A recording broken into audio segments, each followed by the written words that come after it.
नमस्कार दोस्तों, ITI DRA trade में आपका स्वागत है। हमारा वीडियो सीलिंग फैन के वायरिंग के बारे में है। दोस्तों, सीलिंग फैन से रिलेटेड छोटे से छोटे चीज़ को मैं आपको इस वीडियो के द्वारा बताऊंगा और आपको इसका वायरिंग किस प्रकार से करना है आपको स्टेप बाय स्टेप बताऊंगा।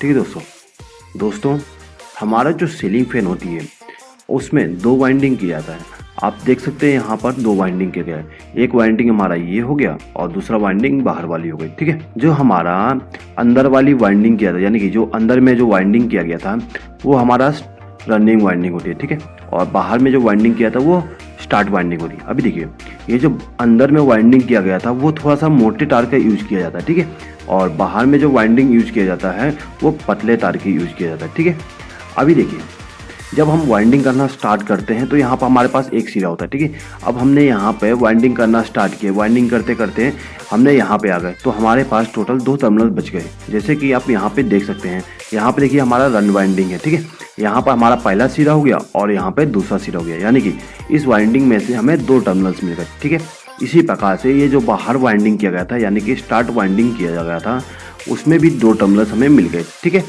अभी देखिए, कुल मिला के हमारे जो सीलिंग फैन है उसमें से 4 टर्मिनल्स मिल गए, जो कि सीलिंग फैन के बाहर आती है वायरिंग करने के लिए। ठीक है दोस्तों, तो देखिए दोस्तों, इसका वायरिंग करने के लिए हमें कुछ बातें ध्यान रखना पड़ता है।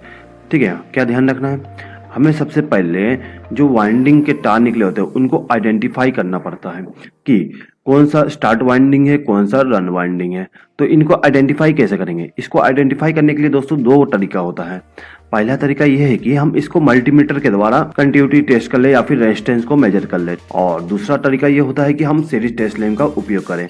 तो देखिए दोस्तों, सबसे पहले हम मल्टीमीटर का उपयोग करके टेस्ट करते हैं तो कैसा होगा। दोस्तों, यदि आप मल्टीमीटर के एक प्रोब को यहाँ पे लगाते हैं और दूसरे प्रोब को यहाँ पे लगाते हैं, तो यदि आपको मल्टीमीटर में कंटिन्यूटी आती है तो आपका जो एक वाइंडिंग है वो ये दोनों हो जाएंगे। लेकिन यदि कंटिन्यूटी नहीं आता तो आपको क्या करना है, एक प्रोब को निकाल के यहाँ पे लगा देना है। तो यदि इसका कंटिन्यूटी आती है तो आपको पता चल जाएगा कि ये दोनों वायर के जो सिरे हैं वो एक ही वाइंडिंग के हैं। इसी प्रकार से दूसरे वायर को भी आप आइडेंटिफाई कर लेंगे। ठीक है दोस्तों, अभी देखिए दोस्तों, यदि आप मल्टीमीटर से रेजिस्टेंस को मेजर करते हैं तो जिस वाइंडिंग में रेजिस्टेंस ज़्यादा आती है वो हमारा स्टार्ट वाइंडिंग होती है। ठीक है, और जिस वाइंडिंग में रेजिस्टेंस कम आती है वो आपका रन वाइंडिंग होगा। ठीक है दोस्तों, अभी देखिए दोस्तों, सीरीज टेस्ट लैंप से किस प्रकार से हम आइडेंटिफाई करेंगे इसके बारे में भी देख लेते हैं। ठीक है, अभी देखिए, यहाँ पर हमने एक बल्ब ले लिया। ठीक है, अभी हम इसको क्या करेंगे, इसको सीरीज टेस्ट लैंप बना लेंगे। अभी हमने क्या किया, यहाँ से एक वायर जोड़ के इस बल्ब में जो कनेक्ट कर दिया, और अभी हमने क्या किया, एक बल्ब से एक वायर को कनेक्ट करके इस टर्मिनल के साथ कनेक्ट कर दिए। ठीक है, अब हम क्या करेंगे, यहाँ से फेस सप्लाई लेंगे और एक टर्मिनल के साथ कनेक्ट कर देंगे। तो आप देख सकते हैं दोस्तों, यहाँ पर हमारा जो बल्ब है वो ऑन नहीं हुआ है।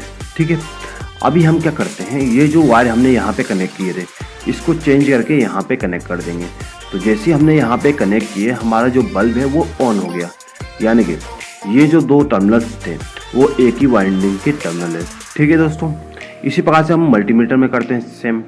हमारा जो मल्टीमीटर का प्रोब है, पॉजिटिव प्रोब यहाँ पे लगा देंगे और नेगेटिव प्रोब यहाँ पे लगाएंगे तो उनमें कंटिन्यूटी आने लगेगा। ठीक है, ये जो दो टर्मिनल हमने आइडेंटिफाई किए थे इनको नाम दे देते हैं।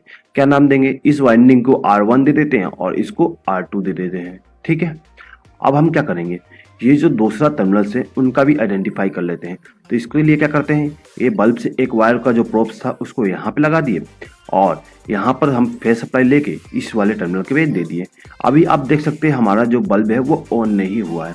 ठीक है, तो अब हम क्या करेंगे, ये जो हमारा वायर था उसको हम यहाँ पे कनेक्ट कर देंगे। ठीक है, यहाँ पर जैसे ही हम कनेक्ट करते हैं हमारा जो बल्ब है वो ऑन हो जाती है। इससे हमें ये पता चलता है कि जो हमारा ये दो टर्मिनल्स हैं वो एक ही वाइंडिंग के दो टर्मिनल्स हैं। तो इसको हम नाम देते हैं S1 और S2। ठीक है, अभी हमने यहाँ पे वाइंडिंग के टर्मिनल पता कर दिए। अभी हम क्या करते हैं, हमारे जो दोनों वाइंडिंग के एक एक सिरे थे उनको आपस में जोड़ देते हैं, यानी कि शॉर्ट कर देते हैं। ठीक है, हमने यहाँ पे क्या किया, इनको आपस में जोड़ दिया है। ठीक है, अब हम क्या करेंगे, देखिए यहाँ पर क्या करते हैं, दूसरे जो दो टर्मिनल्स थे उनमें हम कैपेसिटर को कनेक्ट कर देते हैं। अब क्या करेंगे, हमें यहाँ पर फेस सप्लाई और न्यूट्रल सप्लाई देना है।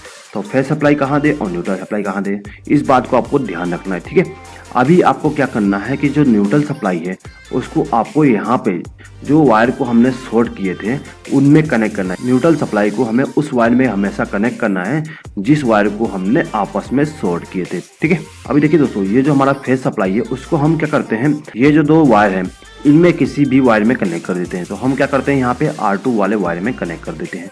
दोस्तों मान लो कि हमारा जो सीलिंग फैन है उसका डायरेक्शन जो है वो उल्टा हो गया, तो इसका डायरेक्शन किस प्रकार से चेंज करेंगे। तो देखिए दोस्तों, इसका डायरेक्शन चेंज करने के लिए हमें क्या करना होता है। तो देखिए, इसका डायरेक्शन यदि हमें चेंज करना है तो हम क्या करते हैं कि यहाँ पर S1 और R2 जो है उसको आपस में शॉर्ट कर देते हैं, ठीक है।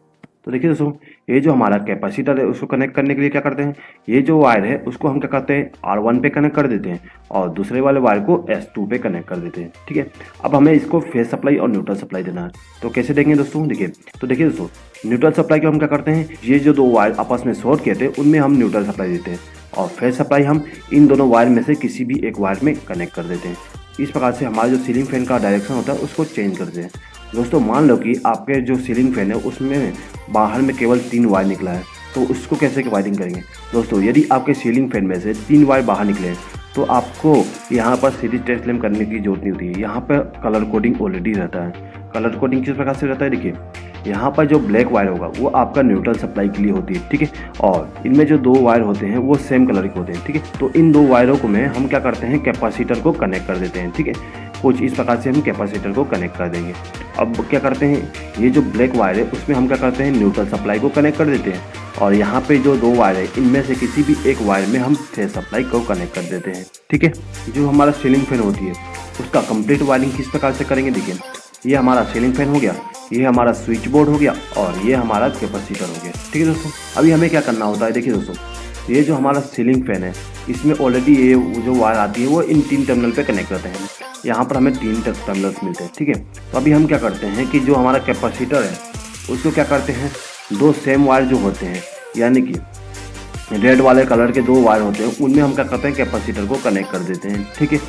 और एक हमारा टर्मिनल ब्लैक वाली होती है उसको हमें न्यूट्रल सप्लाई देना है, तो अभी हम उसको रहने देते हैं, ठीक है। अभी क्या करना है, देखिए यहाँ पर जो हमारा स्विच बोर्ड है उसमें हम पावर सप्लाई लेके आते हैं। तो सबसे पहले हम फेज सप्लाई लेके आते हैं, यहाँ से हमने एक वायर को कनेक्ट किया और इंडिकेशन लैंप में कनेक्ट कर दिए। अभी हमें इस स्विच में भी फेज सप्लाई देना है। तो फेज सप्लाई के लिए क्या करते हैं, हम यहाँ पर एक वायर को लूप करके इस टर्मिनल के साथ कनेक्ट कर देते हैं, ठीक है।